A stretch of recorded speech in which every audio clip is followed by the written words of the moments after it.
Sous le vaste ciel africain, là où les plaines s'étendent à perte de vue, une histoire d'amour apparaître, un amour aussi pur que l'eau des rivières, mais aussi dangereux que le feu du soleil brûlant. Cette histoire commence sous un baobab sacré, dans un village massé où les traditions régissent chaque aspect de la vie. Neya, jeune femme belle et courageuse, était promise à Mchal, un chef respecté du village. Elle savait que sa vie était déjà tracée, comme celle de sa mère avant elle. Mais ce jour-là, sous l'ombre imposante du baobab sacré, elle croisa le regard de Kito, un jeune guerrier du clan voisin. Il était différent des autres. Ses yeux brillaient d'un éclat qui laissait deviner un esprit libre et une âme profondément connectée à la nature. Leur rencontre, d'abord furtive, devinrent vite régulière. Chaque échange de regards, chaque mot murmuré sous l'arbre, renforçait leur lien. Mais leur amour était interdit. Kito appartenait à un clan rival, et Neya était déjà promise. Pourtant, ils ne pouvaient ignorer les battements de leur cœur, qui résonnaient comme un tambour appelant à la liberté. La rumeur de leur amour interdit ne tarda pas à se répandre. Les anciens du clan, figures de sagesse et gardiens des traditions, convoquèrent Neya et Kito. Ils se tenaient là, devant eux, avec des regards remplis de défis et de passion, tandis que les anciens les scrutaient avec colère et incompréhension.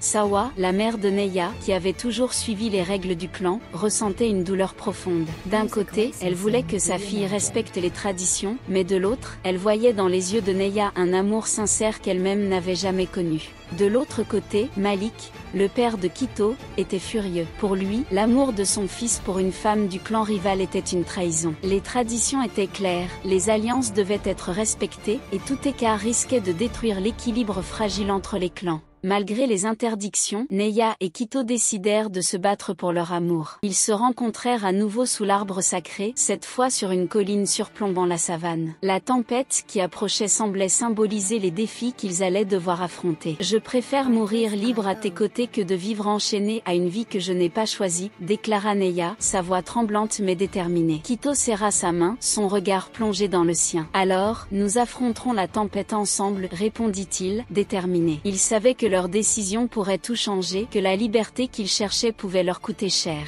Mais ils étaient prêts à payer le prix. Lors d'une cérémonie traditionnelle, alors que les tambours résonnaient et que les chants s'élevaient dans la nuit, une trahison éclata au grand jour. Un proche de Kito, motivé par la peur et la jalousie, avait conspiré pour les séparer. Il révéla aux anciens un secret qui changea tout. Une alliance secrète entre leurs clans, mise en place pour éviter les conflits, reposait sur le mariage de Neya avec Mchal. La révélation provoqua un choc parmi les villageois. Les regards se tournèrent vers Kito, le voyant désormais comme un traître. Neya tenta de le défendre, son amour éclatant dans chaque mot qu'elle prononçait, mais la tempête de la trahison était déjà trop forte. Dans la scène finale, Neya et Kito se retrouvèrent au même arbre sacré. Divisés entre des nuages sombres et des rayons de soleil, reflétaient l'incertitude de leur avenir. Ils se tenaient la main, leur amour étant la seule chose certaine dans un monde rempli de doutes et de dangers. Nous pouvons fuir, proposa Kito, le cœur lourd de la décision à prendre. Ou nous pouvons rester et affronter ce qui vient, répondit Neya, sachant que rester signifiait probablement une séparation définitive. Leur cœur battait à l'unisson, mais le chemin qu'ils allaient emprunter restait incertain. Le vent souffla à travers les branches du baobab,